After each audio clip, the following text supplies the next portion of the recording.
Hey everyone, it's 2021, and this is Kong, and this is Should You Summon. Listen, these recurring banners have cycled through enough times now that we all know the drill. I'm going to try to use a new abridged format for characters that have already been in the game for a while, hitting the major immediate reasons why you might want to summon them. My traditional criteria will still underpin these reasons, but I may not break down every single character discussion that way. I'm still cooking up fresh visuals for this format for 2021, so bear with me for this episode. Anyway, this week we've got a classic recurring Destiny banner featuring Bozel, Liana, and Luna, running from January 7th to the 20th. As a Destiny banner, of course that means the first SSR that shows up for you is guaranteed to be one of these that you don't already have. After that first SSR pops, then you'll have the usual 20% chance to get an off-banner hero. Bozel is an AoE blanket debuff specialist, with a new piece of unique armor coming out this month that inflicts an additional random debuff on enemies that you damage. He has one of the 2 faction buffs for Dark Reincarnation, giving you a 15% damage boost against enemies who have more than 3 debuffs. He's also a member of Mythical Realm, buffed by Gizzeroth and the Sage of the Trees. These factions put him on faction for Fenrir in Ancient Beckoning, and he's an essential piece of the puzzle in that fight, contributing lots of debuffs and also cycling huge damage with his AoE spells. He's also very useful for Leviar in Eternal Temple with his magic attacks and his access to a summon to soak up the boss's gimmick debuff. As always, of course, he's great against the Ice Dragon and various random challenges that you could tackle with an AoE bomb strategy. He's still a common fixture in Apex Arena as well. He unlocks the attack bonds for Ares, Bernhardt, Licorice, and Egbert, and he unlocks the toughness bond for Patsir coming in June and Farakia. For availability, this same Destiny banner will be coming back in late May. Liana is a top-tier healer with a bunch of great skills, including the game-changing Act Again. She's a member of Protagonists buffed by Matthew, Legion of Glory buffed by Lidden, Elwyn, and Grenier, and Princess Alliance buffed by Shelfaniel and Luna. As a top-tier healer, you'll want to run her in your team for pretty much any content you can. She's excellent against Leviar, Phoenix, Scylla, Needhog, Hugin and Munin, and a perennial favorite in Apex Arena. She also unlocks the attack bonds for Elwyn, Young Jessica, and Scott. Again, for availability, this same Destiny banner should be coming back in late May.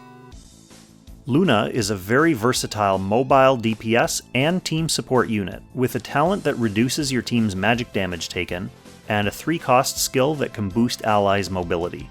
She has one of the 2 faction buffs for Princess Alliance, causing you to inflict an additional fixed damage burst equal to 15% of the enemy's remaining hit points.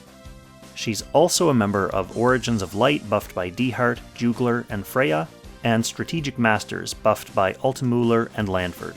And this puts her on faction for Leviar, Phoenix, and Valkyrie in the Eternal Temple, and makes her an excellent pick against Jormungandr, Sleipnir, and Needhog in Ancient Beckoning.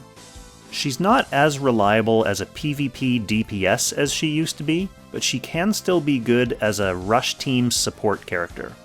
She unlocks the attack bond for Lewin, and she unlocks the toughness bond for Claret. And once again, for availability, this same Destiny banner should be coming back in late May. Finally, just the usual wrap-up. I know this episode is kind of made of 3 glorified wrap-ups anyway, but here's a little summary for easy screenshotting purposes or whatever. We have Bozel, who's an AoE debuffer, carries a faction buff for Dark Reincarnation, and unlocks attack bonds for Ares, Bernhardt, Licorice, Egbert, and defensive bonds for Patsir and Farakia. We have Liana, who's a top-tier healer who unlocks attack bonds for Elwyn, Young Jessica, and Scott. And we have Luna, who's a versatile mobile DPS and support, with a faction buff for Princess Alliance, who unlocks the attack bond for Lewin and the defensive bond for Claret. Even though this banner has cycled around a few times, I still highly recommend summoning on this banner unless you already have all 3 of these characters. All 3 characters are really essential, really important, really handy, useful, versatile characters to have for your PvE career at least. And they do have their roles in PvP as well. That said, on the upcoming banner's reminder front, next week sees the launch of the highly anticipated new characters Rosenseal and Clotaire from Langrisser Mobile. Rosenseal in particular throws a monkey wrench into the AoE debuff meta by providing some great protection against debuffs for your whole team. She's also a new Empire's Honor faction buffer.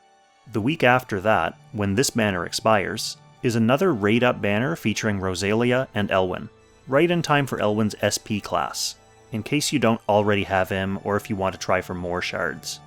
So if your priority is Rosenseal and she needs Clotaire for one of her bonds, then those 2-person banners can be really rough on the vouchers. You might want to hold off and see how you do on that banner before you come back and pull the trigger on this Bozel, Liana, and Luna banner. They will overlap for a week, so you do have that option.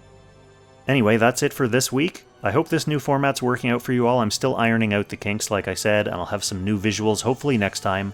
But thanks so much for watching, and I'll catch you again in the next Should You Summon.